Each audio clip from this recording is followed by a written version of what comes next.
तो आइए शुरू करते हैं राष्ट्रीय आय एवं योग्यता आधारित छात्रवृत्ति परीक्षा NMMSE national means cum merit scholarship जो स्कीम है, जो योजना है सरकार की, उसमें कक्षा 8 के बच्चों द्वारा जो है फॉर्म भरे जाते हैं और अगर वो पास हो जाते हैं तो कक्षा 9 से लेकर कक्षा 12 तक की पढ़ाई के लिए सरकार हर महीने 1000 रुपये छात्र के खाते में भेजती है।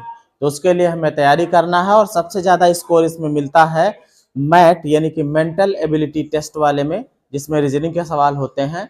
अगर इसमें आप स्कोर कर गए तो बाकी जो सब्जेक्टिव आता है सेट वाला, उसमें भी आप कर जाओगे।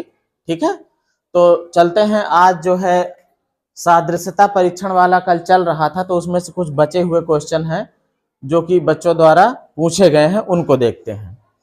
पहला क्वेश्चन है कार्य, फिर अनुपात लगा है जूल, मतलब कार्य का जैसा संबंध जूल के साथ है वैसा ही दबाव का संबंध किसके साथ होगा। देखो, कार्य का मात्रक है जूल। जूल क्या है? कार्य का मात्रक है। कार्य का मात्रक है कौन? जूल। ये इसका मात्रक है। कार्य जो है किसमें नापा जाता है? जूल में नापा जाता है ना। जैसे लंबाई मीटर में नापी जाती है, द्रव्यमान किलोग्राम में।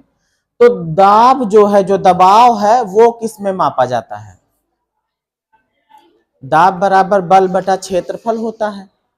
बल का मात्रक न्यूटन होता है, क्षेत्रफल का होता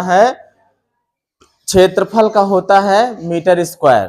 तो एक तो मात्रक होता है न्यूटन प्रति मीटर स्क्वायर, लेकिन न्यूटन प्रति मीटर स्क्वायर इसमें कहीं दिया नहीं है, केवल न्यूटन दिया है कंफ्यूज करने के लिए। फिर एक और मात्रक होता है दाब का, जिसको कहते हैं पास्कल। क्या कहते हैं? पास्कल। तो आप दबाव का जो है मात्रक इसमें क्या मिलेगा? पास्कल। तो ये वाला सही हो जाएगा। इस वाले प्रश्न में देखो, हवाई जहाज का जो संबंध हवाई अड्डा के साथ है वैसा ही समुद्री जहाज का किसके साथ होगा।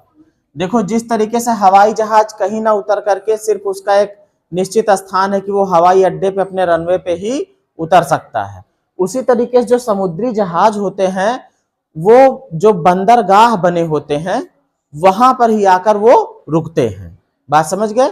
समंदर के किनारे हो सकते हैं बंदरगाह, कई बंदरगाह हैं, वहां पर पानी वाले जहाज आते हैं और रुकते हैं।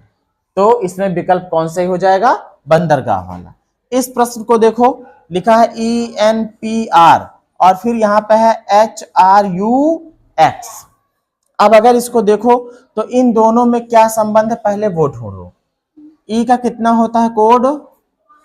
5 होता है, N का 14 होता है, P का 16 होता है, R का 18 होता है।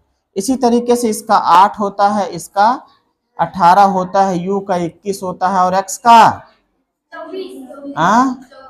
24।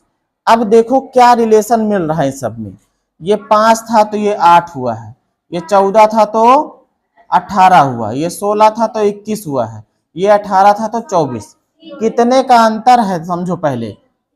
इसमें तो बेटा 3 का अंतर है, +3, लेकिन इसमें कितने का है?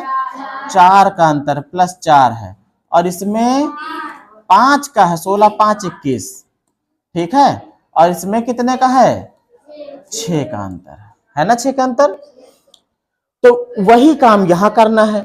G का होता क्या है? 7 होता है, L का 12 होता है, K का 11 होता है, N का 14, P का 16। पहले वाले में कितना ज्यादा होना चाहिए? 3 ज्यादा होना चाहिए। दूसरे वाले में 4 ज्यादा होना चाहिए। तीसरे वाले में 5 ज्यादा होना चाहिए और चौथे वाले में 6 ज्यादा होना चाहिए। तो अब चलो, ये 7 था, 7 3 10, 10 वाला होना चाहिए। फिर 12 था, 12 4 12। देखो 12 वाले में कितना 4 जुड़ा है ना, 16। और फिर 14 वाले में 5 जुड़ना है ना, 14 5 19 और 16 6 22। ये हो रहा ना बेटा। 10 किसका होता है? J का। 16 किसका होता है? P का। और 19 किसका होता है? S का। और 22 V का। अब देखो कहाँ है भाई? JP ये वाला सही निकला है ना। अब इसके बाद देखो लोथल गुजरात, ये लोथल जो है हड़प्पा सभ्यता में खुदाई में मिले हुए स्थान है जहां पर कुछ मतलब प्राग ऐतिहासिक काल की चीजें मिली हैं जिससे हड़प्पा सभ्यता के बारे में जानकारी मिली थी। तो जो लोथल जगह है वो गुजरात में है। वो कहाँ है? गुजरात में है। लेकिन जो कालीबंगा जगह है वो कहाँ है? राजस्थान में है। कहाँ है? तो इसका विकल्प हो जाएगा कौन सा? चौथा वाला। अब इसमें देखो सुशील कुमार ये पहलवान है, कुश्ती लड़ते हैं। तो उन्मुक्त चंद क्या हैं? क्रिकेटर हैं। तो ये क्या खेलते हैं? क्रिकेट खेलते हैं। तो इस तरीके से उन्मुक्त चंद का संबंध किसके साथ है? क्रिकेट के साथ है। चलो मिलते हैं और इसी तरीके के वीडियोस में।